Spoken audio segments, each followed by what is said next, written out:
It is late summer. News of the rebellion has spread to many other farms, thanks to Snowball's and Napoleon's pigeon messengers. Meanwhile, in the human world, Mr. Jones tells other farmers about the rebellion.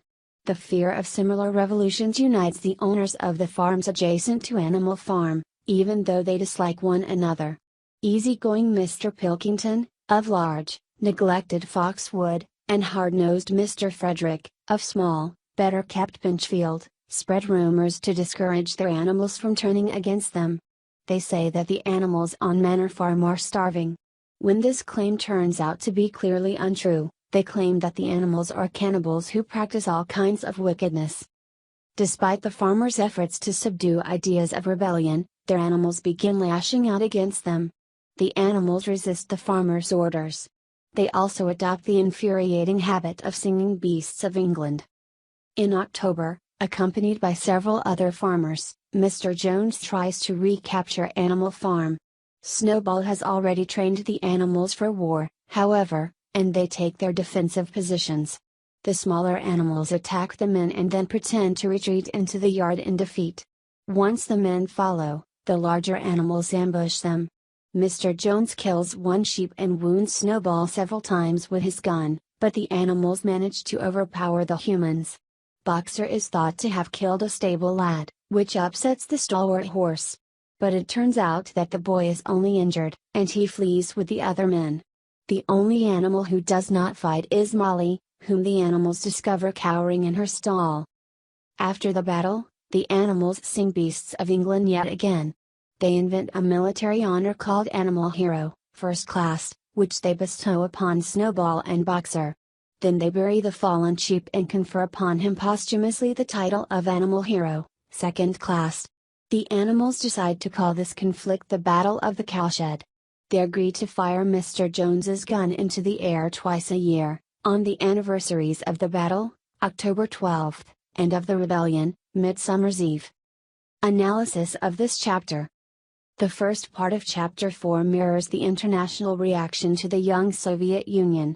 For centuries, other nations had been able to write off Russia as a backwards and disorganized country, despite the size of its territory and population. There had been socialist uprisings elsewhere, and efforts like the French Revolution had not brought the workers' utopia that had been dreamed of.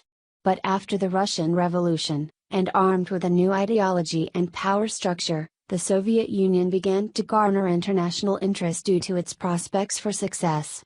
Communism thus re-entered the realm of international politics as a possibly viable alternative to fascism and capitalism, and workers around the world were hopeful that the promises of the Soviets would come to fruition everywhere. We see this history reflected in the farmers' growing awareness of the happenings on Animal Farm and in the animals' rebelliousness on their own farms. Part of Trotsky's politics, called Trotskyism, was the belief that the revolution should be encouraged in other countries, leading to an international revolution of the proletariat. Orwell mirrors this view in Snowball's pigeon messenger missions. He enlists the birds to spread news of the rebellion to farms across England. Thus, Animal Farm is not just an example of change but an agent of the new solidarity of the animals.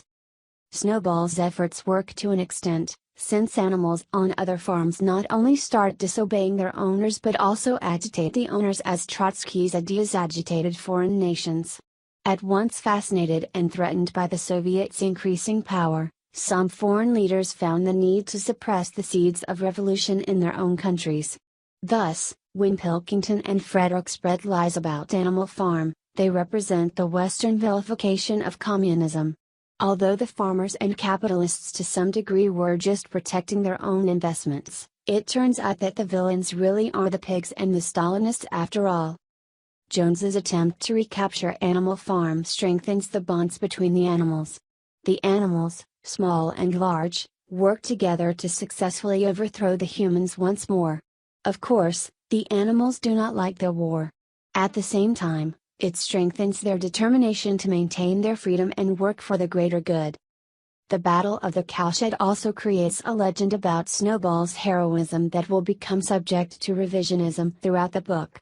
In truth, Snowball leads the charge against Jones and his men, being shot several times in the process. Over time, memories will fade and the battle will be reinterpreted by those in power. According to some critics, the Battle of the Cowshed represents the October Revolution, in which the Bolsheviks replaced the provisional government. This idea is supported by the battle's date, October 12, and the animals' post-battle resolution to fire the gun on the anniversaries of the rebellion and the Battle of the Cowshed. In that resolution, Orwell seems to liken the two events to two main turns in the Russian Revolution. But Orwell does not give us a neat parallel with history. Russia was disorganized and dissatisfied under the provisional government, whereas Animal Farm is already prospering in Chapter 4. Also, the animals are already living by the 7 commandments, which symbolize the Soviet decrees passed after the October Revolution. As we will see in the refiguring of the Red Terror, Orwell does not adhere tightly to historical progression in the novel, letting his own message take precedence.